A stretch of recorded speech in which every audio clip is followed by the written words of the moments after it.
समन्ता चक्कवालेषु अत्रा गच्छन्तु देवता सद्दम्मं मुनिराजस्स सुनन्तु सक्कमुक्कदं ධම්මස්සවන කාලෝ අයං බදන්තා ධම්මස්සවන කාලෝ අයං බදන්තා ධම්මස්සවන කාලෝ අයං බදන්තා නමෝ තස්ස භගවතෝ අරහතෝ සම්මා සම්බුද්දස්ස නමෝ තස්ස භගවතෝ අරහතෝ සම්මා සම්බුද්දස්ස නමෝ තස්ස භගවතෝ අරහතෝ සම්මා සම්බුද්දස්ස ඉද බික්ඛු සබ්බ නිමිත්තානං අමනසිකාරා අනිමිත්තං චේතෝ සමාධි උපසම්පජ්ජ විහෙරති අයං උච්චති අනිමිත්තෝ චේතෝ සමාධි සෝ ක්වාහං ආවුසෝ සබ්බ නිමිත්තානං අමනසිකාරා අනිමිත්තා චේතෝ සමාධින් උපසම්පජ්ජ විහෙරති තී. ඒ අපගේ ශාස්ත්‍රෝ සම්මා සම්බුදුරජාණන් වහන්සේට අප හැම දිනාගේම নমස්කාරය වේවා. සුපින්වත්නි, ඔබ හැම දිනාම අදත් මිත් සඳහම් විකාශයේ දායකත්ව ධර්ම දේශනා මාලාවේ පින්වත්නි, මේ යන ගමන නිරය මහගෙදර කරගෙන යන ගමනක් තමයි ඔබ අප හැම දිනාටම තියෙන්නේ. කියන්නේ සත්වයාගේ මහගෙදර කියලා කියන්නේ නිරයට. එතකොට නිරය මහගෙදර කරගෙන යන ගමනක් තමයි අපිට තියෙන්නේ.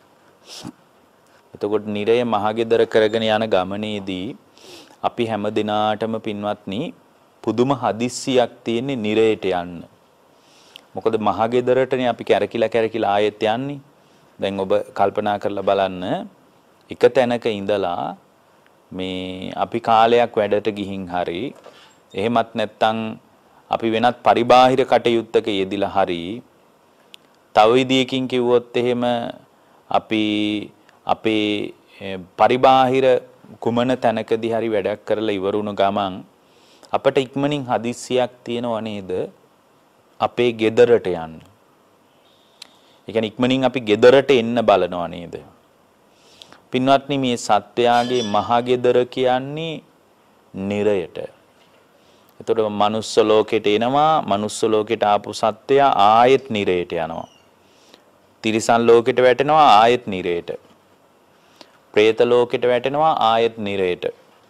මෙන්න මේ විදිහට සතර අපායට වැටි වැටි ආපු ගමනක් තමයි අපි හැම දිනාටම තියෙන්නේ.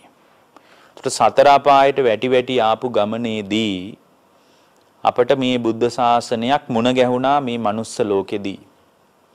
එතකොට මේ බුදුරජාණන් වහන්සේ තමයි අපගේ ජීවිතයට මේ යථාභූත ඥාන දර්ශනය ඇති කරගන්න පණිවිඩේ මතු කරේ.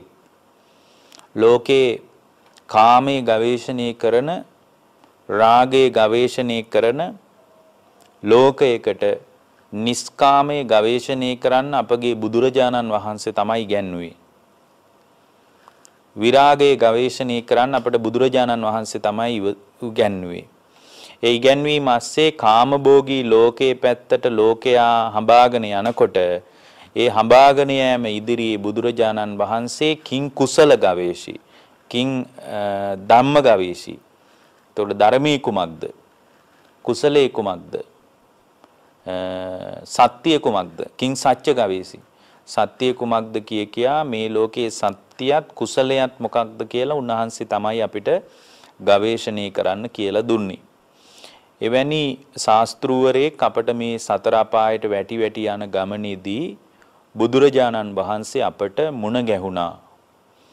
ඒ මුණ ගැහිච්ච බුදුරජාණන් වහන්සේ තමයි ලෝකේ යථාර්ථයේ පිළිබඳ හැඟීමක්, යථාර්ථයේ පිළිබඳ අදහසක් අපට මතු කරන්නේ. එතකොට සත්වයා නිරයට වැටීමේ දුක මිනිහෙකුට තේරෙනවා නම්, ඒ කියන්නේ නිරයට වැටීමේ අවදානම මිනිහෙකුට තේරෙනවා නම් මිනිස්සු පුදුම තරම් අප්‍රමාදී වෙයි.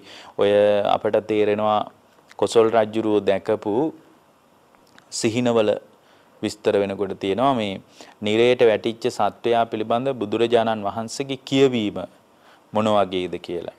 දැන් එක තැනක තියෙනවා සමහර වෙලාවට නිරේට වැටිච්ච නිරසත්වයා කල්පනා කරනවලු අනේ මට මිනිස්සෙක් වෙන්න තියෙනවා නම් දැන් බලන්න එයා කොච්චර ප්‍රමාදයිද. ඒතකොට නිරේට ගියපු කෙනා එයා සමහර විට පැවිද්දෙක් වෙන්න පුළුවන්.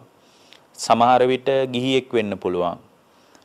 සමහර විට පින්වත්නි නිරේට ගිය කෙනා මෙහිදී බොහොම බලවත් කෙනෙක් වෙන්න පුළුවන්. රටේ නායකයෙක් වෙන්න පුළුවන්. උගතෙක් වෙන්න පුළුවන්. මහාචාර්යවරයෙක් වෙන්න පුළුවන්. ඊට පස්සේ වෛද්‍යවරයෙක් ඉංජිනේරුවෙක් මේ විදිහට මොන වගේ තත්වයක කෙනෙක් වුණත් සත්වයා කියලා කියන්නේ නිරේ මහ ගෙදර කරගෙන යන ගමනක් තියෙන්නේ. එතකොට මේ ස්වල්ප දැනුමකට අහු වුණාට පස්සේ නිරයක් ගැන අපට අදහසක් ඉන්නේ නැහැ. එතකොට භවයේ නිරේට වැටිච්ච එකත් අපට තේරෙන්නේ නැහැ. මොකද ඒක භවයෙන් වැහිලා තියෙන නිසා අපට මොකක්වත් තේරෙන්නේ නැහැ. දැන් නිරේට වැටීමේ දුක ගැන සාමාන්‍ය මිනිස්සෙකුට තේරෙන්නේ නැහැ. නමුත් නිරේ ඉන්න නිරසත්වයා කල්පනා කරනවලු මේ බුදුරජාණන් වහන්සේ වදාරනවා නිරේ නිරසත්වයා කෑ ගහනවලු අනේ මම මනුස්ස ලෝකෙට ආවොත් මම මිනිස්සෙක් වෙනවා නම් මට මිනිස්සෙක් වෙන්න පුළුවන් නම් මම දන් දෙනවා. මම ගොඩ ගහගන්නේ මම අප්‍රමාදීව සිල් රකින්නවා අප්‍රමාද වෙන්නේ දරුමල්ලු නලව අප්‍රමාද වෙන්නේ මම භාවනා කරනවා අනේ මම ප්‍රමාද වෙන්නේ නැහැ. මම පැවිදි වෙනවා මට පැවිද්ද වටිනවා කිය මේ නිරේ ඉන්න නිරසත්වයාට අදහසක් එනවලු. එතකොට එයා ප්‍රමාදයි එයාට කරගන්න දෙයක් නැහැ. එයා උපකල්පනයක් හදනවලු මම මනුස්ස ලෝකෙට ආවොත් ඒ කියන්නේ මිනිස්සෙක් වුණොත් මම මේ විදියට හිත හදා ගන්නවා කියලාලු කල්පනා කරන්නේ. ඒතොන් නිරේට කල්ප ගණන් ආයුෂ තියෙන නිසා දැන් ඇත්තටම නිරේට යන්නේ නැතුව දිව්‍ය ලෝකේ යන්න කියලා අපි බුදුරජාණන් වහන්සේගේ ධර්මයේ තුලින් බලලා ඔබට කියන්නේ නැහැ. හැබැයි පින්වත්නි මනුස්ස ලෝකෙට ආපු මිනිස්සෙකුට යන්න පුළුවන් උපරිම සුගතියකටවත් එතනින් එහාට යන වැඩපිළිවෙල කොහොම වුණත් තවම අවස්ථාව සුගතියකටවත් යන්න වැඩපිළිවෙලක් බුදුරජාණන් වහන්සේගේ ධර්මයෙන් අපිට හදාගන්න බැරුව නිරේට වැටෙනවා කියලා කියන්නේ කබලෙන් ලිපට වැටෙනවා වගේ වැඩක්. ඒතර මනුස්ස ලෝකය කියන්නේ තිතා උසස් අවස්ථාවක් නෙමෙයි. හැබැයි විශේෂ දේ තමයි මේ මනුස්ස භාවයේ තුලදී අවබෝධය හදා ගන්න පුළුවන්. ජීවිත අවබෝධයට පාරක් කපා ගන්න පුළුවන්. ඒ ජීවිත අවබෝධයට හදපු පාර බුදුරජාණන් වහන්සේ අපිට හදලා දීලා තියෙනවා. අපිට යන්නයි තියෙන්නේ පාරේ. එතකොට අද දේශනා කරන දේශනාව ටිකක් ගැඹුරට යන දේශනාවක්. හැබැයි මේ වගේ එක දේශනාවකින් යම් කෙනෙකුට කැමති නම් එයාට උවමනාවක් තියෙනවා නම් එයාට කැමැත්තක් තියෙනවා නම් ඒ Tamanගේ දුක සදාකාලිකවම නිවෙන වැඩපිළිවෙල අත්දකින්න පුළුවන්. මේක එච්චරට ප්‍රායෝගිකයි. මේකට දේශනා ගොඩක් ඕනේ අවංකව ධර්මයේ පුහුණු කරන හෘද සාක්ෂියක ඇති වෙන ධර්මයට ඇති වෙන ඡන්දයක් විතරයි Taman තුල තියෙන්න ඕන. ඡන්දයක් නැතුව ධර්මී ගවේෂණය කරනවා නම් එයාගේ අඩුපාඩු අහගන්න එයාගේ දැනුම වැඩි කරගන්න අදහසින් බණ අහනවා නම් එයාට ගොඩක් දේශනාවල උදව්වක් තියෙයි. හැබැයි අවංකව අවබෝධය හදාගන්න කැමැත්තෙන් මේ බණ ටික අහගෙන ඉන්න කෙනෙක් ඉන්නවා නම් එයාට මේ දේශනාවෙන්ම නිවෙන්න පුළුවන්. දැන් අද අපි ඔබට දේශනා කරන දේශනාව තියෙන්නේ සංයුක්ත නිකායේ සලායතන වර්ගයේ. සලායතන වර්ගයේ තියෙනවා මොග්ගල්ලාන සංයුක්තය කියලා. මං හිතන්නේ සූත්‍ර 15කට විතර කිට්ටුව තියෙනවා මගේ මතකයේ හැටියට. සංයුක්ත නිකායේ සලායතන සංයුක්තේ මොග්ගල්ලාන සංයුක්තය කියලා වෙනම කොටසක් තියෙනවා. ඒකේ තියෙනවා අනිමිත්ත සූත්‍රය කියලා. බොහොම ලස්සන දේශනාවක්. අනිමිත්ත සමාධිය ගැනයි මේ දේශනා කරන්නේ. සමහරට ඔබ මේ වචනේත් අහලා නැතුව ඇති.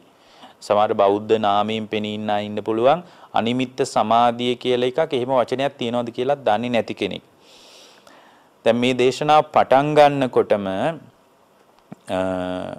මොග්ගල්ලාන මහරහතන් වහන්සේ කියන්නේ මොග්ගල්ලාන සංයුක්තයේ තියෙනවා නම් එක්කෝ මුගලන් හාමුදුරුවොත් බුදුරජාණන් වහන්සේත් අතර ඇති වෙච්ච සාකච්ඡා. එහෙම නැත්නම් මුගලන් හාමුදුරුවොත් මේ ශ්‍රාවක තවත් සංඝයා අතර ඇති වෙච්ච සාකච්ඡා. මුගලන් හාමුදුරුවෝ මේ අනිකුත් පැවිදි වෙන්න ආපු පැවිද්දට මුලපුරන පැවිද්ද තුල ජීවමාන වෙන්න හිතන ගිහි ශ්‍රාවකයෙකුට කරපු අවස්ථා.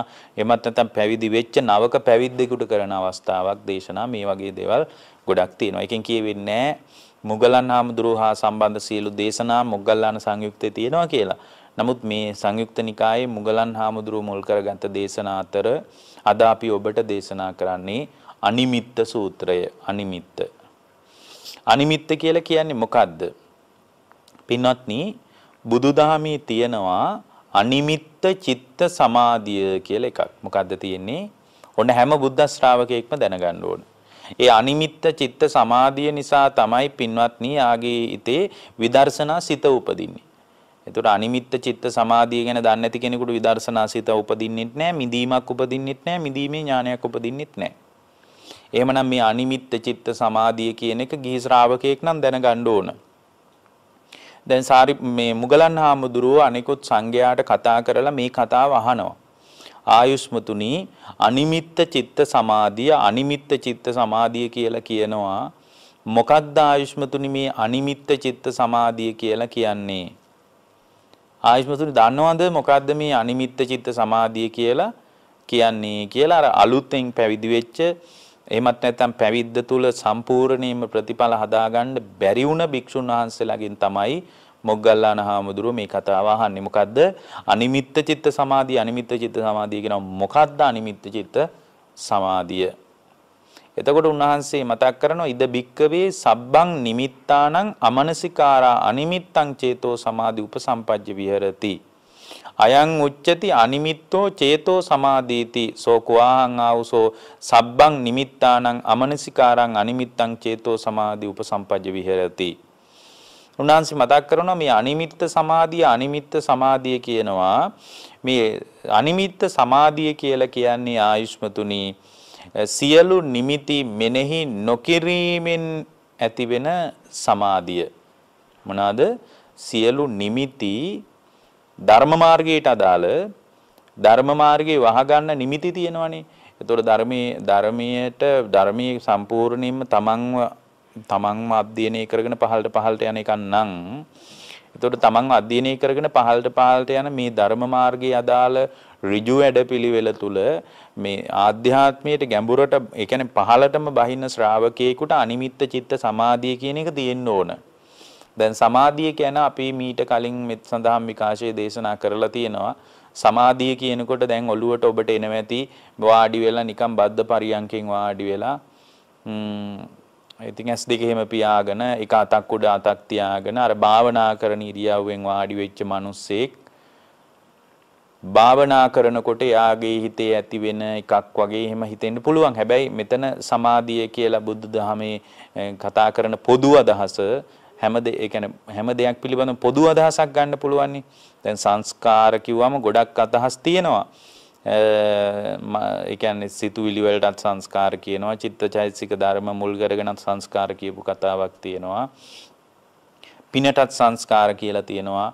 ඊට පස්සේ අකුසලයටත් සංස්කාර කියලා තියෙනවා. ධ්‍යාන සිත් වලටත් සංස්කාර කියලා තියෙනවා.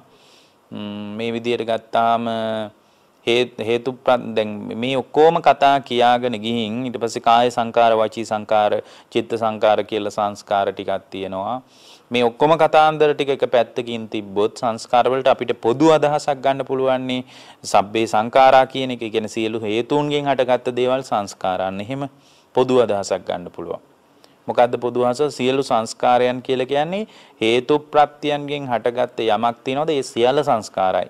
අන්න එහෙම අදහසක් ගන්න පුළුවන්. ඒ වගේ මේ සමාධිය කියන එකට පදනමක් විදියට පොදු අදහසක් ගත්තොත් එහෙම සමාධිය කියලා කියන්නේ දැන් සමාධිය කියනවා. මොකද්ද සමාධිය කියලා අහනකොට මේ සමහර දේශනාවල තියෙන්නේ යම් කුසල් සිතක ඒකාග්‍රතාවයක් ඇති වෙනවා නම් කියන්නේ කුසල් සිතක ඒකාග්‍රතාවයක් ඇති වෙනවා නම් අනේක තමයි සමාධිය. එතකොට සමාධිය කියන්නේ මොකද්ද? කුසල් සිතක යම් ඒකාග්‍රතාවයක් ඇති වෙනවා නම් ඒක තමයි සමාධිය. අකුසල් සිතක යම් ඒකාග්‍රතාවයක් ඇති වෙනවා නම් ඒකට කියනවා මිච්ඡා සමාධිය කියලා. කුසල් සිතක ඒකාග්‍රතාවයක් ඇති වෙන එකට කියනවා සම්මා සමාධිය කියලා. ඒතර මිච්ඡා සමාධිය නම් අපි ඉතින් හරියට බරට කරනවා. ඒ ඉතින් අකුසල් සිත්වල හොඳට හිත එකඟතාවයක් ඇති වෙන අවස්ථා අපිට නැද්ද? ඒ කියන්නේ අකුසල් සිත්වල ඒකාග්‍රතාවයක් ඇති වෙන අවස්ථා අපේ ජීවිතේ ඕන තරම් තියෙනවා. හැබැයි බුදුරජාණන් වහන්සේ අපිට උගන්වන්නේ උඩුගම් බලාගෙන යන්නනේ. පහළට කොහොමත් ගලනවා. නමුත් ඒ පහළට යන ලෝකේ සම්පූර්ණ කන පිටට යන විදියනේ අපිට උගන්වන්නේ. එතකොට මෙතන අපි කතා කරන්නේ දැන් පොදු අදහසක් ගත්තොත් කුසල් සිතක ඒකාග්‍රතාවයනේ. නමුත් මෙතන අනිමිත්ත චිත්ත සමාධිය කියන එක තෝරන්නේ කොහොමද? උන්වහන්සේ මතක් කරනවා අමනසිකාරා අනිමිත්තං චේතෝ සමාධි උපසම්පජ්ජ විහෙරති අයං උච්චති අනිමිත්තෝ චේතෝ සමාධි සෝ ක්වාහං ආවසෝ සබ්බං නිමිත්තං අමනසිකාරං අනිමිත්තෝ මේ කාරණේ හරි හොඳින් තේරුම් ගන්න පින්වත්නි මෙතනදී භාග්‍යවතුන් වහන්සේ දේශනා කරනවා මුග්ගල්ලාන මහරහතන් වහන්සේ බුදුරජාණන් වහන්සේගේ බුද්ධ වචනේ තවදුරටත් පැහැදිලි කරමින් මේ කියන්නේ අනිමිත්ත සමාධිය කියලා කියන්නේ සියලු නිමිති මෙනෙහි නොකිරීමට පැමිණ වාසය කරනවාද අන්න ඒකට කියනවා අනිමිත්ත චිත්ත සමාධිය කියලා. ඒතර මොනවද සියලු නිමිති? සියලු නිමිති ගැන දැනගන්න එපාය. මෙතන මේ සියලු නිමිති මෙනෙහි නොකිරීමෙන් නැති වෙන සමාධිය අනිමිත්ත චිත්ත සමාධිය කියලා කියන්නේ. ඒ කියන්නේ මේ ලෝකේ පවතින සදාතනික ලෝකේ ආවේනික දෙයක් තියෙනවා. ඒ තමයි මේක තමයි බුදුරජාණන් වහන්සේගේ ප්‍රමුඛ කාරණාවල තියෙන වැදගත් විග්‍රහය.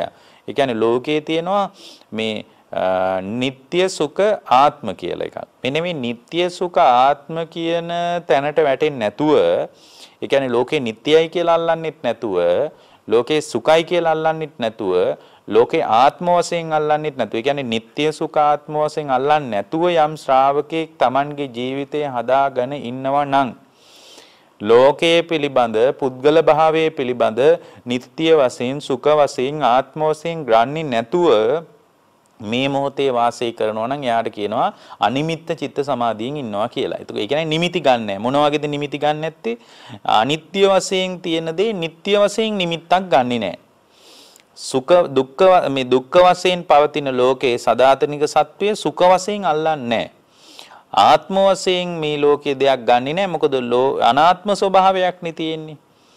දැන් අනාත්ම ස්වභාවයක් තියෙනවා කියනකොට දැන් බුදුරජාණන් වහන්සේ මේ කතාව කියද්දී උන්වහන්සේ හරි ලස්සන දෙයක් මතක් කරලා තිනවා. දැන් මුගලන් හාමුදුරුවෝ මෙතනදී කියනවා අනිමිත්ත චිත්ත සමාධිය කියලා කියන්නේ ලෝකයේ පවතින සදාතනික රිද්මේ තමයි මේ අනිත්‍ය දුක්ඛ අනාත්ම. ඒතර මේක ඇත්තම කතාව අල්ලන්නේ නැතුව නিত্য සුඛ ආත්ම වශයෙන් අල්ලන්න යනවා. දැන් නিত্য සුඛ ආත්ම වශයෙන් අල්ලනකොට මොකද්ද වෙන්නේ? නিত্য සුඛ ආත්ම වශයෙන් අල්ලනකොට එයාට ලෝකේ අර සදාතනික පරම සත්‍යයේ ඇත්ත කතාව යට යනවා. එවනම් අපට තේරෙනවා අනිමිත්ත චිත්ත සමාධිය නිසා තමයි ලෝකේ ඇත්තටම අනිත්‍යයි. ලෝකේ නිට්ටය තත්වයක් නැහැ. අනිත්‍ය නිසා දුකයි නෙමේ, අනිත්‍ය නම් දුකයි පින්වත්නි. අන්න බලන්න මේ වචනවල ලොකු තේරුමක් තියෙනවා. දැන් අපි හිතාිනවා අනිත්‍ය නිසා දුකයි කියලා. නෑ, අනිත්‍ය නිසා දුකයි නෙමේ, අනිත්‍ය නම් එය දුකයි පින්වත්නි. දුක නම් ඒක අනාත්මයි. දුක නම් ඒක මගේ වසඟේ තියාගන්න පුළුවන් දෙයක් විදිහට අපට බුදුරජාණන් වහන්සේ පෙන්වුවේ නෑ. එතකොට අනිත්‍ය නම් දුකයි, දුක නම් අනාත්මයි.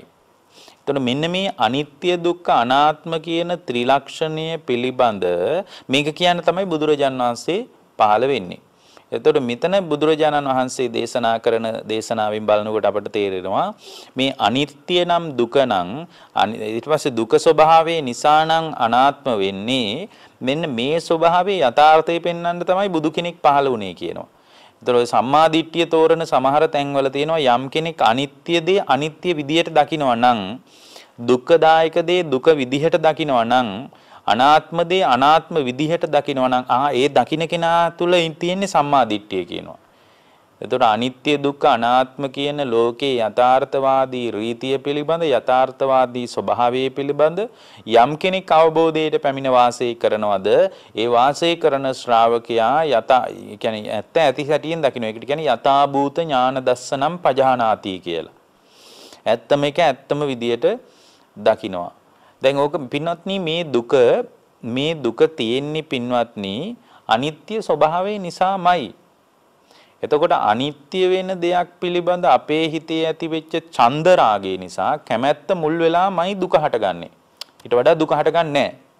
කැමැත්ත මුල් වෙලා දුක හට ගන්නවා කියන එකට හොඳම දේශනාව තමයි සංයුක්ත නිකායේ භද්‍රක සූත්‍රය. මේ දේශනාව කරන්නේ භද්‍රක ගාමිනීට. භද්‍රක ගාමිනී කියලා මිනිහෙක් බුදුහාමුදුරුවෝ ළඟට එනවා. ඒ කාලේ බුදුරජාණන් වහන්සේ වැඩ සිටියේ මල්ල ජනපදයේ උරුවේල කප්ප කියන නියම් ගමේ. ඒ ගමේ වැඩ ඉන්නකොට භද්‍රක ගාමිනී කියලා එයාගේ නම ඒ ගාමිනී කියලා මිනිස්සෙක් එයා උන්වහන්සේ ළඟට එනවා. උන්වහන්සේ ළඟට ඇවිල්ලා අහනවා මේ ඉතින් බුදුරජාණන් වහන්සේ ළඟට ආවම උන්වහන්සේ බොහොම ප්‍රියමනාප කතාවක යෙදෙනවා. ආගිය තොරතුරු විමසනවා, කාපු බීපුවා විමසනවා, කොහොමද අහනවා, දරුවෝ හොඳින් දහනවා, ආගිය තොරතුරු ඔක්කොම විමසලා තමයි මොනවා හරි බණ ටිකක් කියනවා නම් කියන්නේ. අද වගේ ආපු ගමන් එකපාරම වාඩි කරවලා බණ කියන්නේ නැහැ පින්වත්නි බුද්ධ කාලේ. දැන් සමහරට අද නම් අපි ආපු ගමන් යාගේ ඉක්මන කලබලින් කාරණේ ඇහුවා මොකක් හරි උත්තරයක් දුන්නා. ඒ කාලේ එහෙම නැහැ. යම් කෙනෙක් ආවහම යත් එක්ක ඉතා පිළිසඳර සුහද කතාවක යෙදිලා තමයි බුදුරජාණන් වහන්සේ බණ කියන්නේ. දැන් භද්‍රක ගාමිනී බුදුරජාණන් වහන්සේ ළඟට ඇවිල්ලා බුදුරජාණන් වහන්සේට වන්දනා කරලා ඉතින් ඒක පැත්තකින් ඉඳලා ඔහු ඉතා ප්‍රියමනාප කතාවක යෙදුනා. ඒතකොට බුදුරජාණන් වහන්සේගෙන් මෙයා අහනවා දැන් බලන්න ඒ කාලේ මිනිස්සු අහපු ප්‍රශ්න. දැන් අද මිනිහෙක් අහම්බෙන්වත් මෙහෙම එකක් අපෙන් අහයිද? දැන් අද අපෙන් මෙහෙම එකක් නිකමටවත් අහන්න. ඒකෙන් තේරෙනවා අද මිනිස්සු කොච්චර උගත් වුණත් ප්‍රඥාව නැහැ කියලා. දැන් බලන්න මේ භද්‍රක ගාමිනී අහන ප්‍රශ්නේ මෙයාට ළමයෙකුත් ඉන්නවා. මෙයා අහනවා මේ ස්වාමීනි භාග්‍යවතුන් වහන්සේ මේ දුකට හේතුව මොකද්ද? දුකේ නිරුද්ධ වීම මොකද්ද කියලා අහනවා. තව විදිහකින් කිව්වොත් ඔබ වහන්සේ මට දුකේ ඇතිවීමත් දුකේ නිරුද්ධ වීමත් ගැන කියන්න කියනවා. ඒතර මම ඔබ වහන්සේගෙන් අහන්නේ දුකේ හට ගැනීමයි දුකේ නිරුද්ධ වීමයි කියන දුකේ ඇතිවීම සහ නැතිවීම ගැන ඔබ වහන්සේ මට කියන්න කියනවා. ඒතර බුදුරජාණන් වහන්සේ බොහොම බලන්න උන්වහන්සේ කොච්චර දක්ෂ මහා ඥානවන්ත මුනිවරයෙක්ද කියනවා නම් උන්වහන්සේ කියනවා ගාමිනී මන් තමුන්ට අතීත දුක ගැන කියන්නේ නැහැ කියනවා. ගාමිනී මං ඔබට අතීත දුක ගැන කියන්නේ නැත්තේ අතීත දුක ගැන මං ඔබට කිව්වොත් ඔබට සැකෙ හිතෙන්න පුළුවන් මේ අතීත දුකක් ගැනනේ කිව්වේ කියලා. ඒ නිසා ගාමිනී මං ඔබට අතීත දුක ගැන කියන්නේ නැහැ කියනවා. ඒ වගේම ගාමිනී මං ඔබට අනාගත දුක ගැන කියන්නෙත් නැහැ. එතකොටත් ඔබට සැක හිතෙන්න පුළුවන් මේ අනාගත දුකක් ගැන කියන්නේ මේ අනාගතේ ඇවිල්ලා නැහැ නේ තවම කියලා ඔබට හිතෙන්න පුළුවන්. ඒ නිසා ගාමිනී මම ඔබට මේ මොහොතේ දුක ඇති වෙන විදිය ගැන කියන්නම් කියනවා. ඒ නිසා ගාමිනී හොඳට අහන්න කියනවා දැන් මේ වෙලාවේ දුක ඇති වෙන විදිය ගැන මං කියන්නම් කියනවා. මේ උරුවේ මේක දිග කතාවක්. මේකේ මම මේ අවශ්‍ය ධර්ම කාරණයක් විතරයි කියන්නේ. මේ සූත්‍රයේම බැලුවම ඔබට වෙන ගොඩක් අදහස් ගන්න පුළුවන්. ගාමිනී අහගන්න කියනවා ඔයාට මේ උරුවේල කප්ප කියන නියම් ගමේ අඳුරන් නැති, දැකලා නැති, ලෙන්ගතුකමක් නැති, හිතවත්කමක් නැති, ප්‍රියමනාපකමක් නැති මිනිහෙක් මලොත්, ඒ මිනිහෙක් අමාරුවේ වැටුනොත්, මිනිහෙක් අපහාසයට ලක් වුනොත් ඔයාට කිසිම දෙයක් ඇහැඟීමක් ඇති වෙනවද කියලා අහනවා. මේ දුකක්කෝ කනස්සල්ලක්කෝ මොකක් හරි ඇති වෙනවද කියලා අහනවා. අපෝ නෑ කියනවා ස්වාමීනි මට එහෙම ඇති වෙන්නේ නෑ කියනවා. ඇයි කියලා අහනවා. එයා මන් දන්නේ නෑ කියනවා. එයා මන් දැකලා නෑ කියනවා. දන්නේ නැති කෙනෙක්, දැකලා නැති කෙනෙක්, අහලා නැති කෙනෙක් ගැන මට කොහෙද දුකක් ඇති වෙන්නේ කියලා අහනවා.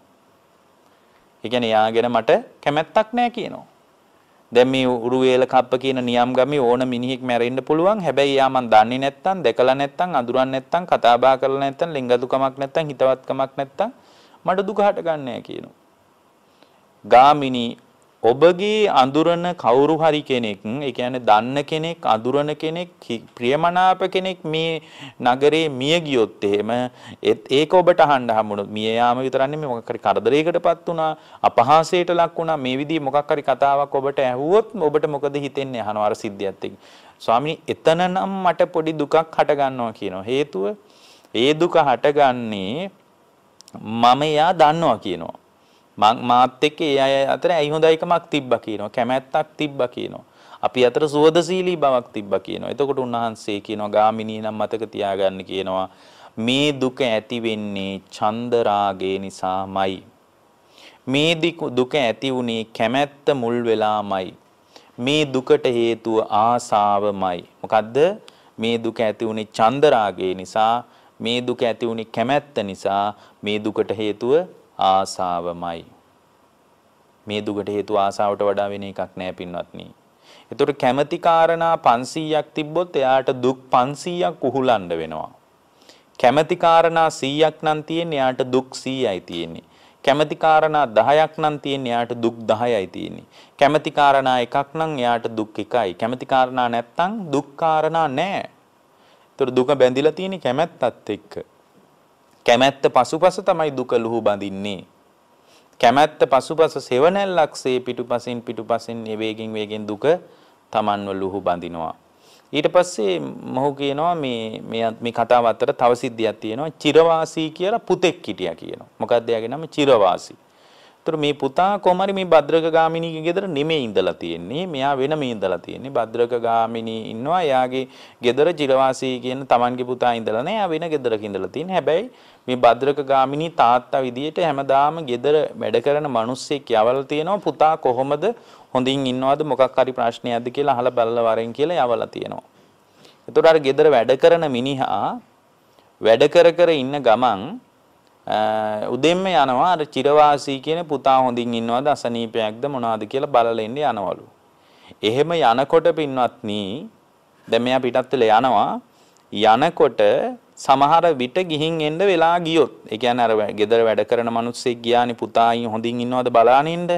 ඒ බලාගෙන ඉන්න ගියපු වෙලාවේ මොනවා හරි ප්‍රශ්නයක් නිසා අර මිනිස්සයා එන්න ප්‍රමාද වුණොත් ඒ කියන්නේ අර හොයාගෙන ඉන්න ගියානේ මිනිහෙක් බලාගෙන ඉන්න ඒ මිනිහා එන්න ප්‍රමාද වුණොත් ස්වාමීනි මාව ඇවිලෙනවා කියනවා.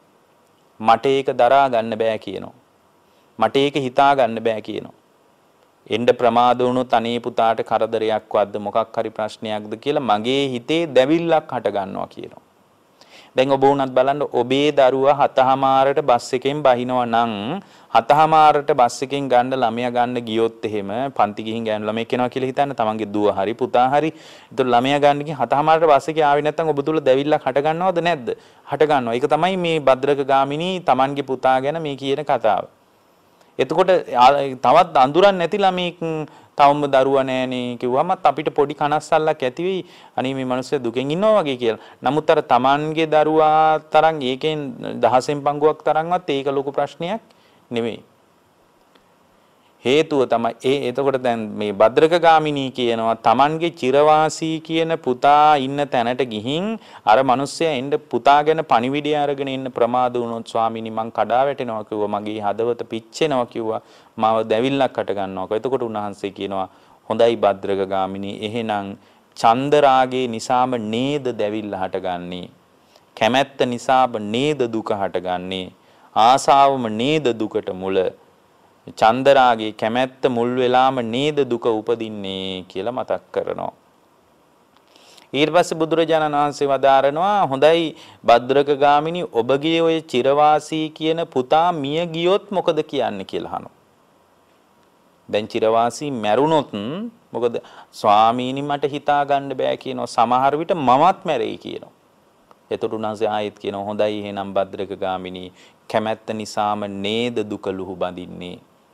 කැමැත්ත පිටුපස්සෙන් හෙවණැල්ලක් වගේ දුක ලුහු බඳින්නේ චන්දරාගේ නිසාම නේද? ආසාවම නේද දුකට මුල කියලා අහනවා. ඊට පස්සේ උන්වහන්සේ ටිකක් තවත් ගැඹුරු කාරණයක් කියනවා. දැන් මේක උඩින් බැලුවාම ගැඹුරු නෑ නිකන් කතාවක් වගේ පෙනුනට පින්වත්නි මේ ඉන්ද්‍රිය ප්‍රත්‍යක්ෂ සීමාව මත දුක හටගන්න විදිහ ගැන උන්වහන්සේ දේශනා කරනවා. ඔය චිරවාසීගේ අම්මට ඒ කියන්නේ භද්‍රක ගාමිනීගේ බිරිඳ මිය ගියොත් එහෙම ඒ මියගිය බිරිඳ පිළිබඳ අදහසක් මතු කරලා ඒ කියන්නේ පුතා මියගිය සිද්ධිය මතු කරලා උන්වහන්සේ කියනවා අපි එච්චර දුරට යන්න ඕනේ මේ කතාවේ අපි එතනින් මේ කතාව හමාර කරගමු. දැන් උන්වහන්සේ මතක් කරනවා දැන් චිරවාසී කියන කෙනාගේ අම්මා ඒ කියන්නේ භද්‍රක ගාමිනීගේ බිරිඳ කවදාවත් දැක්කේ නැත්තම් කටහඬවත් කවදාවත් අහලා නැත්තම් කටහඬ අහලත් නැහැ දැකලත් නැහැ දැකපු නැති කෙනෙක් පිළිබඳ අහපු නැති කෙනෙක් පිළිබඳ ප්‍රේමයක් රාගයක් උපදීද කියලා අහනවා. අනේ නෑ කියනවා. එහෙමනම් පින්වත්නි ඇස නිසා කන නිසා නාසය නිසා දිව නිසා කය නිසා මනස නිසා තමයි පින්වත්නි මේ දුක හටගන්නේ. ඇස කන නාසය දිව කය මනස කියන ආයතන ඔස්සේ තමයි මේ දුක නිෂ්පාදනය කරන්නේ. එතකොට මේ ආයතන ඔස්සේ ඇතුළට ගන්න රූප ශබ්ද ගන්ධ රස ස්පර්ශ ධම්ම කියන මේ බාහිර අභ්‍යන්තර ආයතනවල ක්‍රියාකාරීත්වය චක්කු විඥාන සෝත විඥාන ගාන විඥාන ජීවහා විඥාන කාය විඥාන මනෝ විඥාන කියන විඥානස්කන්ධයන්ගේ ක්‍රියාවලියත් විඥානීය නිසා ඇතිවෙන චක්කු සම්පස්සජා වේදනා සෝත සම්පස්සජා වේදනා ගාන සම්පස්සජා වේදනා ඇහැයි රූපයයි ඇහි විඥානයයි තුන එකතු වුණාම ඇතිවෙන ස්පර්ශේ කනයි ශබ්දයයි කනේ විඥානයයි සෝත විඥානයයි ඇතිවෙන ස්පර්ශේ මෙන්න මේ ස්පර්ශ හය ඇති වෙලා මේ ඇතිවෙන විඳීම් ක්‍රියාවලිය තුළ චක්කු සම්පස්සජා වේදනාව නිසා ඇතිවෙන විඳීම, සෝත සම්පස්සජා වේදනා කන නිසා ඇතිවෙන විඳීම, මෙන්න මේ ක්‍රියාවලිය නිසා ඇති කරගත්ත මේ දැනීම් ක්‍රියාවලිය සංස්කාරයන්ගේ ක්‍රියාවලිය නිසාම තමයි පින්වත්නි මේ දුක ඇති වෙන්නේ. එතකොට මේ අනිත්‍ය දුක්ඛ අනාත්ම කියන ලෝකය අපේ අවිද්‍යාව නිසා, අපේ නොදන්නාකම නිසා ඒක අපේ පැත්තෙන් වැරදි විදියට අල්ලන ගතියක් තමයි අපේ ජීවිතය තුළ තියෙන්නේ. එතකොට මේ අනිත්‍ය දුක්ඛ අනාත්ම කියන ලෝකයේ යථාර්ථවාදී රීතිය ඇත්ත, මේ ලෝකේ අනිත්‍යයි තමයි, මේ ලෝකේ දුක පිරිච්ච එකක්, මේ ලෝකේ අනාත්මයි, මේක මගේ වසඟේ තියාගන්න පුළුවන් එකක් නෙමෙයි කියලා ඔබට දැනිච්ච දවසට ඒ දැනීම් මාත්‍රය තුළ ඔබ තුළ ඇති වෙන සමාධියට කියනවා අනිමිත්ත චිත්ත සමාධිය කියලා. ඒකට කියන්නේ අනිමිත්ත චිත්ත සමාධිය. ඒ අනිමිත්ත චිත්ත සමාධිය නිසා තමයි තස්මාමයිහං ආවුසෝ ඉමිනා විහරේන විහරතෝ අනිමිත්තානුසාරී විඥානං හෝති. අන්න ඒ විදියට මේ අනිත්‍ය දුක්ඛ අනාත්ම කියන මේ පවතින ලෝකයේ සදාතනික ස්වභාවය අපේ තියෙන අවිද්‍යාව නිසානේ නিত্য සුඛාත්ම වශයෙන් අල්ලන්නේ. ඒක අපේ තියෙන අවිද්‍යාවක්.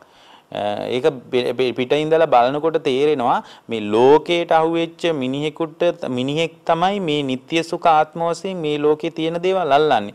ලෝකෙන් ඈතර වෙච්ච මිනිහෙකුට තේරෙනවා, ලෝකයෙන් නිදහස් වෙච්ච මිනිස්සුන්ට තේරෙනවා මේ මිනිසු මේ අනිත්‍ය දුක්ඛ අනාත්ම කියන ලෝකේ යථාර්ථවාදී රීතිය තමයි මේ නিত্য සුඛ ආත්ම වශයෙන් අල්ලගෙන ඉන්නේ කියලා. ඒතකොට ලෝකයෙන් නිදහස් වෙන කෙනෙකුට මේ පංචස්කන්ධ ලෝකයෙන් තමයි නිදහස් වෙන්න තියෙන්නේ. රූප වේදනා සංඥා සංකාර විඥාන කියන පංචස්කන්ධ ලෝකයෙන් ඈතර වෙච්ච මිනිස්සෙකුට තේරෙනවා මේ පංචස්කන්ධ දුක හදා යන්නේ මේ ලෝකයේ ඇතුලේ අපි වාසය කරන නිසා නේද කියලා අපට තේරෙන්න පටන් ගන්නවා. දැන් ඇත්තටම පින්වත්නි බුදුරජාණන් වහන්සේ දේශනා කරන දේශනාව තුල ඊටාම පැහැදිලිව අපට පේන්න තියෙන දෙයක් තමයි අපි දක්ෂ වෙන්න ඕන මේ අනිත්‍ය දුක්ඛ අනාත්ත කියන ස්වභාවය දැනගත්තාම තස්මා මයිහං ආවුසෝ මොග්ගල්ලාන හඳුරෝ කියනවා මම දැනගත්තා ඉමිනා විහරේන විහරතෝ අනිමිත්තානුසාරී විඥානං හොති. ඒ විදිහට අනිත්‍ය දුක්ඛ අනාත්ම වශයෙන් දකින්නකොට මගේ හිතේ විදර්ශනාවන්හි ඇලෙන සිතක් ඇති වුණා. අන්න බලන්න. ඒතර විදර්ශනාවන්හි ඇලෙන සිතක් ඇති වුණේ යථාභූත ඥාන දර්ශනීය නිසාමයි. එතකොට මේ ලෝකේ ඇත්තම කතාව දැනගත්තා. මොකක්ද ඇත්ත කතාව? අනිත්‍යයි දුකයි අනාත්මයි. ඒක තමයි ලෝකේ ඇත්ත කතාව. අනිත්‍ය දුක්ඛ අනාත්ම කියන ස්වභාවයේ ඇත්තම කතාව දැනගත්තාම යාගේ හිතේ විදර්ශනාසිත උපදිනවා. එතකොට යාගේ හිතේ තුල පින්වත්නි මේ පුදුමාකාර විදිහේ කලකිරීමක් ඇති වෙනවා.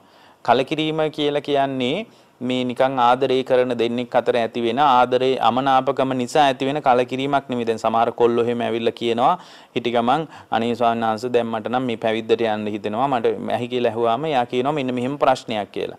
එතකොට එතනත් පොඩි එතකොට සමහර අය අපිට කියනවනේ මේ හාමුදුරුවනේ මට නම් දැන් කලකිරිලා තියෙන්නේ කියනවා. එතකොට ඒ කලකිරීම නෙමෙයි පින්වත්නි මෙතන නිර්වේදේ කියන්නේ. දැන් මෙතන මේ නිර්වේදේ දැන් අපි කිව්වනේ මේ අනිත්‍ය දුක්ඛ අනාත්ම කියන ත්‍රිලක්ෂණයේ පිළිබඳ ඒ කියන්නේ ඇත්ත ඇති සැටියෙන්ම දැන ගන්නකොට ඒකට කියනවා මොකද්ද? අනිමිත්ත චිත්ත සමාධිය. ඒතර අනිමිත්ත චිත්ත සමාධිය නිසා යා තුළ ඇති වෙනවා පින්වත්නි විදර්ශනා සිතක්. විදර්ශනාවට ඇලෙන සිතක් උපදිනවා. ඒතර විදර්ශනාවට ඇලෙන සිතක් උපදිනකොට එයා තුළ පින්වත්නි නිර්වේදයක් හටගන්නේ. නිබ්බිදාවක් හටගන්නේ. කලකිරීමක්මයි හටගන්නේ. ඒ කලකිරීම අර ගෑනු ළමෙක් පිරිමි ළමෙක් අතර ආදර සම්බන්ධතාවයක් නිසා ඒක කඩා කප්පල් වීම නිසා ඇති වෙන නිර්වේදයක් වගේ එකක් නම් නෙමෙයි. මොකද ඒ අයත් කියනවා තමයි කලකිරිලා කියලා. හැබැයි මේ නිර්වේදී කියන එකට වචන නැහැ හරියට විස්තර කරන්න. සිංහල භාෂාවෙන් හරියට කියා ගන්න බෑ. මේ නිර්වේදී කියන එක අපේ ඇතුලේ ඇති වෙනව නිකම් මේ කලකිරීමක් නෙමෙයි. මේ දුක ගැන කලකිරීන එක මේක නික්කම්මයට බර විරාගයට බර කලකිරීමක්. මේකෙන් ජීවිතේ එපා වෙන්නවත් ගිහි ගෙදර මේ සියලු දේවල් අත්හැරලා දාලා මේ කොහොම අත්හැරලා දාලා බෙල්ල වැල දාගන්න හිතෙන අනේ හිම එකක් නෙමෙයි මේක. දැන් කලකිරෙනවා කියනකොට ඒ වගේ එකක් නේ අපි ඔළුවට එන්නේ පින්වත්නි. එහෙම එකක් නෙමෙයි මෙතන කතා කරන්නේ. දැන් බලන්න බුදුරජාණන් වහන්සේ වදාරනවා දැන් ඒ නිර්වේදයක් ඇති වෙන්නේ දැන් ආදරය කරන දෙන්නෙක් අතර ඇති වෙන කලකිරීම ඊට පස්සේ ඊළඟ මාසේ ආවන් පස්සේ ඇහුවොත් දැන් ඔයා කලකිරිලා කිව්වා ගිය මාසේ දැන් මොකද කියලා ඇහුවොත් නා දැන් හරි ආම්දුරනේ ඒ ප්‍රශ්නේ විසඳගත්තා දැන් එහෙම ප්‍රශ්නයක් නැහැ කියලා කියන්නේ නැද්ද කියනවා. එහෙනම් ඒක කලකිරීච්ච ඇත්තම කලකිරීමක් නෙමෙයි. කලකිරීම මේ හිටි ගමන් හොඳ වෙන්න, හිටි ගමන් වෙනස් වෙන්න, ආයෙ කලකිරෙන්න, ආයෙ හොඳ වෙන්න එහෙම එකක් නෙමෙයි. මේ දුක ගැන යථාර්ථ කලකිරීමක් ඇති වෙන්නේ. හේතුව ඇත්තම කතාව දැනගෙන තියෙනවානේ. ඇත්තම කතාව මොකද්ද? මේ ලෝකේ අනිත්‍යයි. නිට්ටය වශයෙන් මේක පවතින්නේ නැහැ. ලෝකේ අනිත්‍ය නිසා දුකයි. අනිත්‍ය වෙච්ච දෙයක් නිසා දුකක් තියෙනවා ඒක ASCII. රූපේ නිසා ආස්වාදයක් තියෙනවා.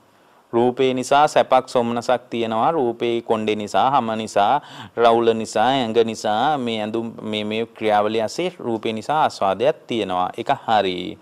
ඒ ආස්වාදයක් නැහැ කියලා උන්වහන්සේ කියන්නේ මේ රූපේ නිසා යම් සුඛයක් සොම්නසක් තියෙනවා නම් ඒක තමයි රූපේ ආස්වාදය. හැබැයි ප්‍රශ්නේ තියෙන්නේ රූපේ වෙනස් වෙනකොට අර ආස්වාදය වෙනස් වෙනවා. දැන් අපිට පින්වත්නි මෙතන ප්‍රශ්නේ තියෙන්නේ ලෝකේ අනාත්ම විදියට යනවා. ලෝකය හැම වෙලාවකම අනිත්‍ය වෙවි යනවා. ලෝකේ රිද්මය ඒකනේ. නමුත් ඒ අනිත්‍ය ලෝකයේ ස්වභාවය මම නිට්ටය සංඥාවෙන් ඇල්ලුවා. අන්න එතන තමයි අවුල තියෙන්නේ. ලෝකේ අනිත්‍යයි. හැබැයි මම ඇල්ලුවා කොහොමද? නිට්ටය සංඥාවෙන් ඔළුවට ඇල්ලුවා. අර අනිත්‍ය දේ නිට්ටය සංඥාවෙන් මගේ අවිද්‍යාව නිසා, මෝඩකම නිසා, දන්නේ නැතිකම නිසා අවිද්‍යාවෙන් පිරිච්ච ලෝකයේ නිට්ටය සංඥාවෙන් මම අල්ලගත්තා. නිට්ටය සංඥාවෙන් අල්ලගත්ත නිසා මට ලෝකේ යථාභූත ඥානිය උපන්නේ නැහැ. ඒ නිසා නිර්වේදයක් ඇති වුන්නේ නැහැ. දැන් නිර්වේදය ඇති වුණාට පස්සේ කියන්නේ කලකිරීමක් ඇති වුණාට පස්සේ ඒ කලකිරීම නිසා තමයි පින්වත්නි විරාගයක් ඇති වෙන්නේ. නොඇල්මක් ඇති වෙනවා. ඇලෙන්නේ නැහැ යා. එයා අනිත්‍යයිනේ, දුකයිනේ, අනාත්මයිනේ. මොකද එයාගේ අභ්‍යන්තරය තුළ අනිමිත්ත චිත්ත සමාධියක් තියෙනවනේ. එතකොට මේ යථාර්ථය පිළිබඳ හැඟීමක් තියෙන නිසා කලකිරීම නිසා පින්වත්නි විරාගයකුත් නොයල්මකුත් ඇති වෙනවා. නොයල්ම නිසා පින්වත්නි මිදීමක් ඇති වෙනවා. ඒකට කියන්නේ විමුක්තිය කියලා. මිදුණු නිසා මිදීමේ ඥානයක් ඇති වෙනවා. විමුක්ති ඥානයක් ඇති වෙනවා. ආසවක්ඛය ඥානයක් ඇති වෙනවා. ඒ ඥානයටපත් වෙච්ච අය ඒ කියන්නේ මිදුණා බව දැනගත්ත ඥානිය උපන්නට පස්සේ ඒ අය ආය උපතක් කරා යන්නේ නැහැ. ඒ අයිට කියනවා මැරුණාම පිරිනිවන් පෑවා කියලා. ඒ නිසා පින්වත්නි අනිත්‍ය නිසා දුක නෙමෙයි, අනිත්‍ය නම් යමක් ඒක දුකයි. එතකොට දුකයි නම් ආත්ම වශයෙන් මේ මොකක්වත් කියන්න පුළුවන්කමක් නැහැ. එතකොට දැන් අපිට පින්වත්නි නිවන් දකින්න තියෙන මේ පාර මේක තමයි. දැන් නිවන ගැන මෙනෙහි කරලා නිවන් දකින්න බෑ. නිවන ගැන මෙනෙහි කරලා නිවන් දකින්න බෑ. ඒ නිසා අපිට මෙහා පැත්තේ තියෙන සත්‍ය හොයනවා. ඒ කියන්නේ නිවන ගැන අපිට හරියට ප්‍රායෝගික ස්ථාවර බුදුරජාණන්සේ පෙන්නපු වැඩපිළිවෙල තුල අපි මේ උන්වහන්සේගේ ධර්මයේ තුලින් නිවන කියන එක පිළිබඳ අපි දැනගත්තාට නිවන පිළිබඳ ප්‍රායෝගික ප්‍රාමාණික අත්දැකීමක් අපිට නැහැ. හැබැයි එහෙම අත්දැකීමක් නැති නිසා අපි නිවන මෙනෙහි කරලා නිවන් දකින්නවා කියන එක වෙන්න බෑ.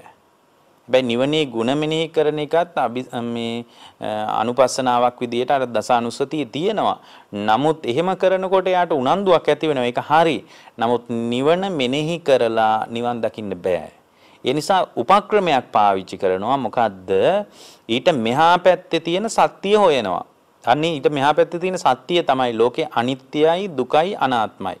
තණ්හා මාන දිට්ඨි වශයෙන් අල්ලන්න මගේ ආත්මය කියලා අල්ලන්න මේ ලෝකේ කිසිම දෙයක් නැහැ කියලා යාට තේරෙනවා. ඒ කියන්නේ ඇත්තටම පින්නත් මේ අනාත්ම ස්වභාවය පිළිබඳ ගැඹුරින් දකින්නකොට යා තුළ දුක්ඛ ස්වභාවයත් අනිත්‍ය ස්වභාවයත් මේ දෙකම ගැන ගැඹුරු හැඟීමක් එනවා. ඒ කියන්නේ දැන් මේ මගේ කියන ස්වභාවය පින්නත්නි සම්පූර්ණයෙන් හැඟීමක් විතරයි. ඒතර මගේ කියන එක හැඟීමක් විතරයි. ඒක බාහිර ලෝකයේ තියෙන දෙයක් නෙමෙයි. මගේ කාර් එක, මගේ ගෙදර, මගේ අම්මා, මගේ දරුවා, මගේ බිරිඳ, මගේ ගෙදර මේ ඔක්කොම කතා කරන මගේ කියන මේක පින්නත් තමන් තුළ පවතින හැඟීමක්. මගේ සාරිය කියනකොට ඒක මේ එයා මනසේ හැදි කරගත්ත හැඟීමක් මිසක් සාරියේ අපිට බැලූ බැල්මට මේ අහවලාගේ කියලා කියන්න බෑ. එතකොට අපි හිතාගෙන ඉන්නවා මේ ඔක්කොම මේ මට ආйти දේවල් විදියට භෞතික ක්‍රියාවලිය මගේ කියලා. ඒ කියන්නේ ආත්ම සංඥාවක් ඔළුවේ හැප්පෙන්න පටන් ගත්තා.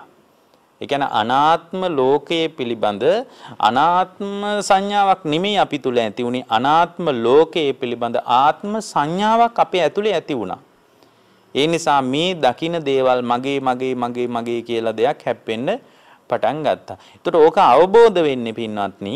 ඕක අවබෝධ කරගන්න මිනිහෙක් මේ අනාත්මයේ පිළිබඳ බලන්න ඕන. කොහොමද බලන්නේ? උන්වහන්සේ මතක් කරනෝනේ කතමාචානන්ද අනත්ත් සංඥා ඉදානන්ද බික්ඛු අරඤ්‍යගතෝ වා රුක්කමූලගතෝ වා ශුඤ්ඤාගාරගතෝ වා ඉති පටිසංචික්කති චක්කුං අනත්තා රූපං අනත්තන්න බලන්න. ඇසත් අනාත්මයි රූපයත් අනාත්මයි. යන්න බාහිර රූපත් මේ මගේ කියලා හිතුවට මේක හැඟීමක් විතරයි කියලා දකින්න ඕන. ඒකයි උන්වහන්සේ කිව්වේ මේ අනාත්මයේ දකින්න විදිය කතමාචානන්ද අනත්ත් සංඥා අනාත්ම සංඥා වඩන්නේ මෙහිමයි කොහොමද ඉදානන්ද බික්ඛු අරඤ්‍යගතෝ වා රුක්කමූලගතෝ වා ශුඤ්ඤාගාරගතෝ වා ඉතිපටිසංචික්කති කොහොමද වඩන්නේ චක්කුං අනත්තා රූපං අනත්තා මේ ඊට පස්සේ සෝතං අනත්තා සද්ධා අනත්තා එතකොට ඇසත් අනාත්ම වශයෙන් දකිනවා. ඒ කියන්නේ ඇස කියන්නේත් මේ හැඟීමක් විතරයි. මේක මේ පඨවි ආපෝ තේජෝ වායෝ කියන සතර මහා භූතයන්ගෙන් හටගත්ත එකක්. ඊට පස්සේ රූපයත් එහෙම එකක්. එතකොට මේ රූපය මගේ තියෙන නොදන්නාකමට අවිද්‍යාව නිසා මේක මම ආත්ම සංඥාවෙන් අල්ලගත්ත දෙයක් තියෙන්නේ කියලා යා දකිනවා. මේක හැඟීමක් විතරක් විදියට දකිනවා. වේදනා සංඥා සංකාර විඥාන මේ සියල්ලම හැඟීමක් විතරයි. දැන් ඔබ දන්නවනේ නාම රූප කියන දෙකට බෙදුවොත් එහෙම පංචස්කන්ධේ රූපේ කියන එකයි රූපේට වේදනා සංඥා සංකාර විඥාන කියන ඔක්කොම නාම ධර්ම.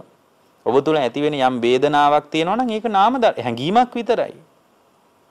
ඒක හැඟීමක් විතරයි. ඒතර ඒක ඇත්තටම පවතින එකක් නෙමෙයි. හේතු ප්‍රත්‍යයන්ගෙන් ඇති වෙච්ච දෙයක්. දැන් කකුල මොකක් හරි එක පැටලුනහම තදින් ගලක වැදුනහම වේදනාවක් ඇති වෙනවා. ඇති වුණේ වැදීමක් නිසා. ඒ කියන්නේ මේ හේතු ප්‍රත්‍යයන්ගෙන් තමයි වේදනාව හට අරගෙන තියෙන්නේ. එතකොට මේ වේදනාව කියන එක හැඟීමක් විතරයි. එතකොට මේ වේදනාව ස්ථිරව පවතින දෙයක්ුත් නෙමෙයි. එතකොට වේදනා සංඥා සංකාර විඥාන කියන හතරම හැඟීම් ටිකක් විතරයි. එතකොට මේකේ හැඟීම් විදියට දකින්නකොට තේරෙනවා මේ මම කියලා හිතුවට මගේ කියලා ඔළුවේ එකක් හැප්පුණාට මම තමයි කියලා හැප්පුණාට මගේ දරුවා තමයි කියලා මගේ ඔළුවට ගත්තට මේක නිකන් ආත්ම සංඥාවක් මේ වැරදි විදියට අල්ල ගැනීමක් විතරයි තියෙන්නේ කියලා. ඇත්තටම මගේ කියලා එහෙම බලන්න බෑ. අපි මීට කලිනුත් කියලා තියෙනවා. දැන් උදාහරණයක් විදිහට එකම රෝහලක ළමයි දෙන්නෙක් හම්බුනාම ඒ ළමයි දෙන්නා මාරු වෙන්න පුළුවන් අම්මලා දෙන්නට. එතකොට ඒ ළමයි දෙන්න ඇත්තටම මාරු වුණාම Tamanගේ කුසින් වදපු ළමයා නෙමෙයි Tamanට හම්බෙලා තියෙන්නේ. එතකොට එයා ඔළුවේ හප්ප ගන්නවා සංඥාවක් මේ මගේ ළමයා මෙහෙමයි, මගේ ළමයාගේ උපන් ලප මෙහෙමයි, මගේ ළමයාගේ කම් මෙහෙමයි, මූණ මෙහෙම. එතකොට ඔළුවට දාගන්නව නේද? මගේ එක සංඥාවක් දාගන්නවා. ඊට අනුව මේ එළියේ ඉන්න ළමයා ගලපනවා. ගැලපෙනකොට හරි ප්‍රශ්නයක් නැහැ. හැබැයි පින්වත්නි ඇත්තම ළමයා දැන් මේක හැංගීමක් කියන එක හොඳටම තේරෙනවා. ඔබට ඇත්තම ළමයා හම්බ වුණත් මොන ඇත්තම ළමයාද? ඔබේ ඇත්තම ළමයා ඔබගේ කුසින් වදාපුම ළමයා පාරේ හම්බ වෙනවා. හම්බ වුණත් අර මගේ කියන හැඟීම ඇති වෙනවද? ඇති වෙන්නේ නැහැ. නමුත් එයා නේද ඇත්තම ළමයා. මොකද ළමයි දෙන්න මාරු වෙලා කිව්වනේ මම. ඒතකොට එයා නේද ඇත්තම ළමයා. ඒතකොට ඇත්තම ළමයා හම්බුණත් අර විදිහේ සෙනෙහසක් උපදිනවද නැහැ. ඒතකොට අපිට තේරෙනවා මේක හැඟීමක්. මේක ඇත්තටම පවතින ලෝකේ එකක් නෙමෙයි. මේ හැඟීම, ඒ කියන්නේ මේ ලෝකේ කොහොමත් අනාත්මයි. මම උදාහරණ වලින් කියන්නේ ඔබට තේරෙන්න අනාත්ම ලෝකය ආත්ම කියලා සංඥාවක් මගේ ඇතුළට මම ගන්නවා. ඒ ආත්ම කියන සංඥාව ඇත්තම එකක් නෙමෙයි. මේ ලෝකේ හේතු ප්‍රත්‍යයන්ගෙන් හටගත්ත දේවල් තියෙන්නේ. හේතු ප්‍රත්‍යයන් නිරුද්ධ වීමෙන් නිරුද්ධ වෙලා යන ස්වභාවයක් තියෙන්නේ කියලා තේරෙනවා. ඒතකොට හැම වෙලාවකම මේ ස්වභාවය දකින්න ඕන පින්වත්නි. එතකොට අපිට වෙලා තියෙන දැන් අපිටත් මේක අනිත්‍යයි කියලා තේරෙනවා. එතකොට මේ අපිටත් තේරෙනවා මේක දුකයි කියලා තේරෙනවා. වෙන ආගමක කෙනෙකුට පවා තේරෙනවානේ පින්වත්නි මේ ශාසනයේ හැර ත්‍රිලක්ෂණයක් ලෝකේ දකින්න නැහැ. දේව මං කියන කතාව ගැඹුරුයි. බුදුරජාණන් වහන්සේගේ පණිවිඩය තුල හැර බුදුසසුනින් පරිබාහිරව ත්‍රිලක්ෂණයක් දකීමක් නැහැ පින්වත්. ත්‍රිලක්ෂණයක් දැකීමක් දකින්නවා කියලා කියන්නේ ඒක ඉතා ගැඹුරුයි. මේ 60 පේන සීමාව නෙමෙයි. ඒතර කෙනෙක් කියන්න පුළුවන් නෑනේ වෙන ආගම් වල අයත් අනිත්‍ය නම් අනිත්‍ය කියලා තේරෙනවනේ. යාළට දුක දැනෙනවනේ. පින්වත්නි ඒගොල්ලෝ දුක අනිත්‍ය දුක්ඛ අනිත්‍ය දුක්ඛ ස්වභාවය දකින්නේ මේ ඒක හරියට මේ වගේ. දැන් ඒගොල්ලන් අනිත්‍ය ස්වභාවය දකින්නේ මේ දැන් සාමාන්‍යයෙන් අපි වුණත් එහෙමයි. සාමාන්‍ය මිනිහෙක් වුණත් අනිත්‍ය දකින්නේ ලෝකය නිට්ටයයි කියන සංඥාව ඇතුලේ ඉඳලා. නිට්ටයයි කියන සංඥාව ඇතුලේ ඉඳලා අනිත්‍ය කියලා නිකම් පොඩි සුරංගනා කතාවක් ගැන අදහසක් තියෙනවා. සුරංගනා කතාවක් කියලා මම ඒකට කිව්වේ ඒක විහිළුවක්. එයාගේ ඔළුවේ වැඩ කරනවා නිට්ටය සංඥාවක්. නිට්ටය සංඥාවක් ඇතුලේ ඉඳලා මේ මොහොතේ අනිත්‍ය දකින්න හදනවා. එතකොට සුඛ සංඥාවක් කියලා ලෝකයේ ඇතුලේ ඉඳලා ඒ ඇතුලේ ඉන්න ගමන් හිටි ගමන් අනේ මේක දුකයි කියලාත් එහෙම එකක් තේරෙනවා. එතකොට ලෝකයා නිට්ටය සංඥාව ඇතුලේ ඉඳගෙන තමයි අනිත්‍යයි කියන්නේ. ඒ ලෝකයේ ස්වභාවය. ලෝකයා නිට්ටය සංඥාව ඇතුලේ ඉඳගෙන තමයි අනිත්‍යයි කියලා කියන්නේ. හිටි ගමන් නිින්දෙන් නැගිට්ටා වගේ මේකක් කියනවා. නමුත් ලෝකයා මේ සුඛ සංඥාව ඇතුලේ ඉඳගෙන තමයි දුකයි කියලා ඉඳලා හිටලා පොඩි පොඩි ප්‍රශ්න වලට කියන්නේ. නමුත් ඒ වගේ එකක් නෙමෙයි. මේක යථාභූත ඥානයක් මේක. ඇත්ත ඇති හැටියෙන්ම දකිනවා. දැන් බුදුරජාණන් වහන්සේම මතක් කරනවා අකුරු 8කින් යුතු වචන 3ක් අවබෝධ කරගන්නයි බුදු කෙනෙක් ලෝකේ පහළ වෙන්නේ. අවබෝධය තුළ තමයි ඒක තමයි මේ අනිත්‍ය දුක්ඛ අනාත්ම කියන ස්වභාවය. අකුරු 8කින් යුතු වචන 3ක් පිළිබඳ අවබෝධ කරගන්නත් දේශනා කරන්නත් බුදු කෙනෙක් පහළ වෙන්නේ කියලා සාමාන්‍යයෙන් අපි අතර බොහොම ජනප්‍රිය බෞද්ධ සාහිත්‍යය තුළ කියන කියවීමක් තියෙනවා. ඒ තමයි අනිත්‍ය දුක්ඛ අනාත්ම කියන ස්වභාවය. මේක තමයි මේක ලෝකේ යථාර්ථවාදී ස්වභාවය. උන්වහන්සේ අපිට උගන්වනවා නිට්ටය සංඥාවේ ඇතුලෙන් එළියට ඇවිල්ලා අනිත්‍ය දකින්න. දැන් ලෝකයා දකින්නේ නිට්ටය සංඥාව ඇතුලේ ඉඳලා තමයි ලෝකයා දකින්නේ. ඒක හරියට මේ පිටින් ඉඳලා බලන්න අපිට උගන්වනවා. දැන් අපි කරන්නේ ඇතුලේම ඉඳලා බලනවා. දැන් ටීවී එක බලන මිනිහෙක් කල්පනා කරන්න. දැන් ටීවී එක දිහා බලාගෙන ඉන්නකොට සමහර ගොයි ගෙවල් වල නෝනලා ටීවී එක දිහා බලන අඬනවනේ. ඒගොල්ලෝ ඉකිගගා අඬනවා ටීවී එකේ දිහා බලාගෙන. එතකොට එයාට තේරෙන්නේ නැහැ මේ තිරයක් ඇතුලේ මේ ඇත්තම කතාවක් නෙමෙයි මේක මේ රංගපාපු කතාවක් කියලා එයාට තේරෙන්නේ සමහර ඒ වගේ ඇතුළටම බැස්සට පස්සේ එයා මේ ටීවී එක දිහා බලාගෙන අඬනවා. ටීවී එක දිහා බලාගෙන අඬනකොට එයාට තේරෙන්නේ මේක ඇත්තම සිද්ධියක් කියලා එයාගේ ඔළුවේ හැප්පෙන්නේ ඒ වෙලාවේ. ඒ මොහොතේ අත්දැකීම තමයි නෑ මේක ඇත්තම දෙයක් කියලා. නමුත් පිට ඉඳලා බලනකොට තේරෙනවා අනේ මේ මිනිහා මේ ටීවී එක දිහා බලානේනේ අඬන්නේ මෙතන කොහෙද සත්වයේ පුද්ගලයෙක් කියලා පේනවා. එළියෙන් බැලුවම තමයි තේරෙන්නේ. දැන් අපි හරියට ඔය ටීවී එක බලන මිනිහා වගේ තමයි අපි. ඒ කියන්නේ අපේ ජීවිතය තුළ ලෝකය නිට්ටයයි කියන සංඥාව ඇතුලේ ඉඳන් අපිට පොඩ්ඩක් අනිත්‍යයි වගේ තේනවා ගතිය. කියන්නේ නිට්ටය සංඥාව ඇතුලේ අපි ඉන්නවා. ඒ සංඥාව ඇතුලේ ඉඳගෙන අපි දකිනවා මේ ලෝකේ අනිත්‍යයි කියලා දකින්න හදනවා. බුදුරජාණන් වහන්සේ අපිට උගන්වන්නේ ලෝකෙන් ඈතර වෙන ශ්‍රාවකයෙක් මේ ලෝකේ දිහා භාග්‍යවතුන් වහන්සේ දුන්නේ ඇහිම් බලන්න ඕන. මේ අපේ තියෙන මේ සම්මුතිය ඇහින් නෙමෙයි. බුදුරජාණන් වහන්සේ දුන්නේ ඇහිම් බලන්න ඕන. එතකොට සම්මුතිය එහෙන් බලනකොට ලෝකේ නිට්ටයයි කියන ලෝකේ සුඛයි කියන ලෝකේ ආත්මයි කියන සංඥාව ඇතුලේ ඉඳගෙන තමයි එයා අනිත්‍යයි කතා කරන්නේ දුකයි කතා කරන්නේ අනාත්මයි ගැන කතා කරන්නේ. ඒ නිසා පින්වත්නි දැන් ටීවී එක බලනකොට තිරේ පේන්නේ තිරේ තුල මේ පේන ක්‍රියාවලිය ඇස්සේ එයා සත්‍යයක් පුද්ගලයෙක් ඇත්තටම මෙහෙම ක්‍රියාවලියක් ඉන්නවා කියලා දකින්න හදනවා. ඒ නිසා පින්වත්නි අවිද්‍යාව නිසාම තමයි මනෝවිඤ්ඤාණය තුල ආත්ම සංඥාවක් ගොඩනැගෙන්නේ.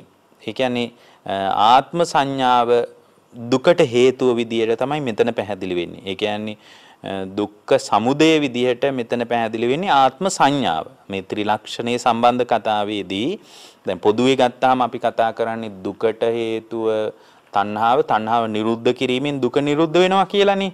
එතකොට මේ අනිත්‍ය දුක්ඛ අනාත්ම කියන ස්වභාවයේ අනාත්ම ලක්ෂණයේ පිළිබඳ යථාභූත ඥානයක් ඇත්ත කතාවක් දැනගන්නවා නම් ආත්ම සංඥාව කියන්නේ දුකට හේතුව විදිහටයි මෙතන සඳහන් වෙන්නේ. එතකොට ආත්ම සංඥාව දුරු වෙනකොට දුක නිරුද්ධ වෙනවා. එතකොට මේකත් එක්තරා චතුරාර්ය සත්‍ය අවබෝධ කරන ක්‍රමයක්. දුකයි දුකට හේතුව විදියට තණ්හාව පෙන්නවා. තණ්හාව නිරුද්ධ වෙනකොට දුක නිරුද්ධ වෙනවා. හරිනේ? එතකොට මෙතන පෙන්වන්නේ දුකට හේතුව ආත්ම සංඥාව විදිහට. ආත්ම වශයෙන් ගත්ත තණ්හා මාන දිට්ඨි වශයෙන් ගත්ත මගේ දරුවා, මගේ කාර් එක, මගේ ගෙදර කියලා ගත්ත ගතියක් තිබුණා. එතකොට එහෙමනම් මේ මෙතනදී අපි මතක් කරන්නේ දුකට හේතුව විදිහට මොකද්ද? ආත්ම සංඥාව.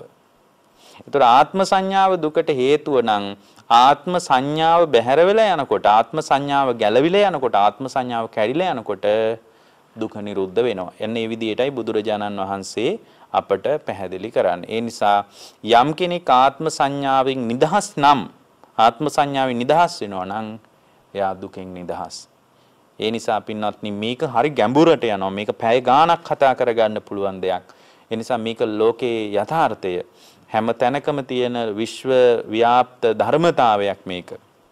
මේ විශ්ව ව්‍යාප්ත ධර්මතාවය දකින්න පුළුවන් ශ්‍රාවකෙක් වෙන්න අපේ හැම දිනාටම ශක්තිය, ධෛර්ය, වාසනාව ලැබේවා කියලා අපි අදිෂ්ඨාන කරනවා. දැන් මේ විදිහට බුදුරජාණන් වහන්සේ මේ විදිහට මේ මුගලන් හාමුදුරුවෝ කියද්දි කොහොමද අනිමිත්ත චිත්ත සමාධිය, අනිමිත්ත චිත්ත සමාධිය කියන්නේ මොකද්ද?